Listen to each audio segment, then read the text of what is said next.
Assalamualaikum warahmatullahi wabarakatuh. Halo teman-teman, perkenalkan nama saya Aldi. Saya mahasiswa dari UINSI Samarinda. Izinkan saya untuk membahas tentang guru yang ideal.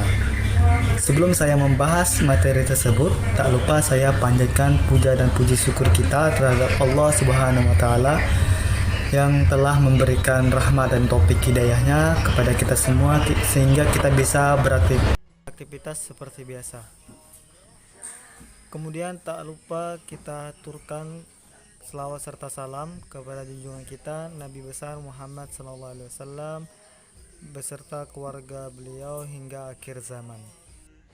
Oke teman-teman, sebelum saya membahas tentang guru yang ideal, alangkah baiknya saya mengingatkan kembali kepada teman-teman semua mengenai pengertian guru. Apa sih pengertian dari guru tersebut?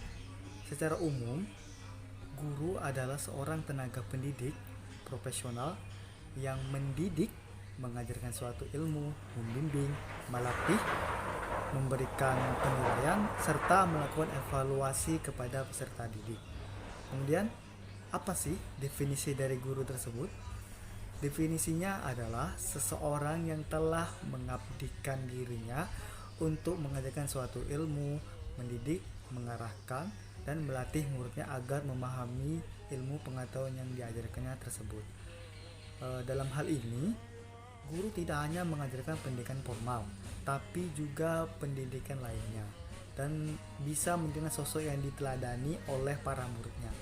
Dari penjelasan tersebut, maka kita dapat memahami bahwa peran guru sangat penting dalam proses menciptakan generasi penerus yang berkualitas baik secara intelektual maupun akhlaknya.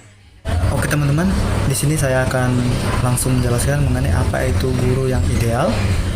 Pada umumnya, yang disebut guru yang ideal itu adalah guru yang mampu menguasai materi, mampu menguasai kelas, seperti mempunyai wawasan yang luas, kreatif, inovatif, dan memiliki karakter-karakter positif lainnya.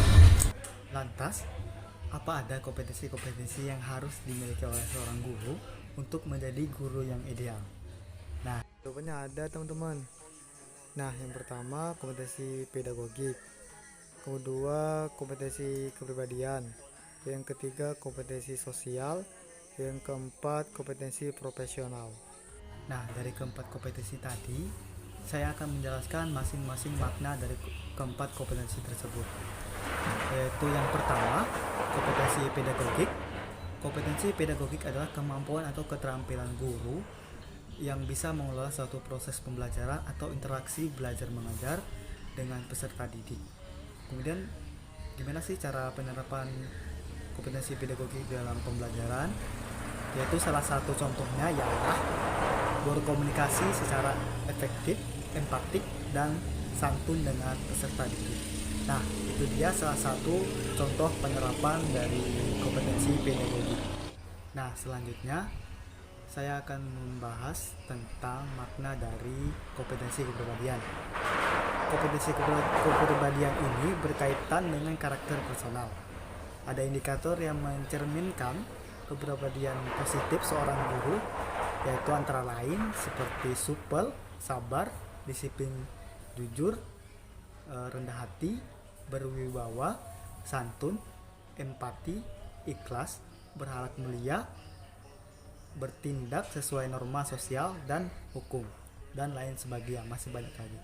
Kemudian, kepribadian yang positif wajib dimiliki oleh seorang guru karena para guru harus bisa menjadi teladan bagi para siswanya.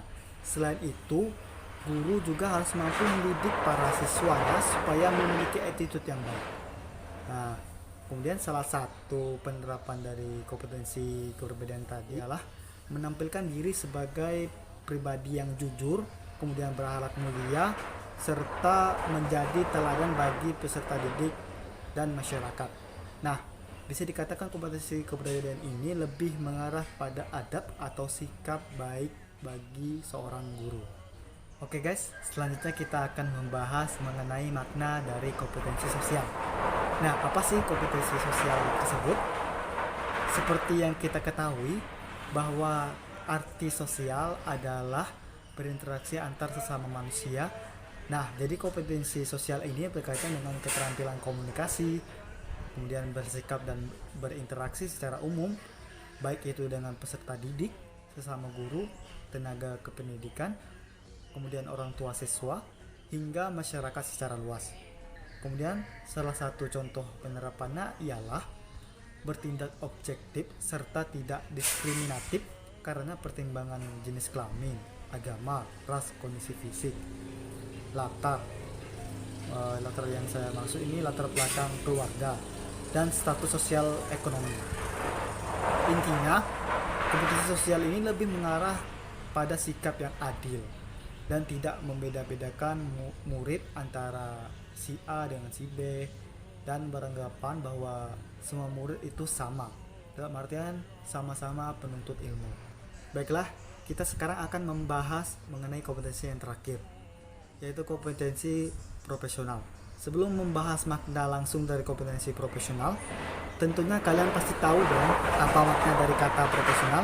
Yap, profesional adalah orang yang menjalankan profesinya dengan memiliki kemampuan khusus dalam profesi tersebut. Salah satu contoh yang kita bisa ambil adalah di dalam sebuah perusahaan ada seseorang yang ahli dalam menggambar sebuah bangunan rumah. Gambarnya pun bagus dan sangat mendetail. Nah, siapakah itu? Yaitu seorang arsitek. Nah, seperti itulah gambaran mengenai makna dari profesional. Jadi, kompetensi profesional guru adalah kemampuan atau keterampilan yang wajib dimiliki oleh seorang guru supaya tugas-tugas keguruan bisa diselesaikan dengan baik. Kemudian, salah satu contoh penerapannya ialah memanfaatkan teknologi informasi dan komunikasi untuk berkomunikasi dan mengembangkan diri.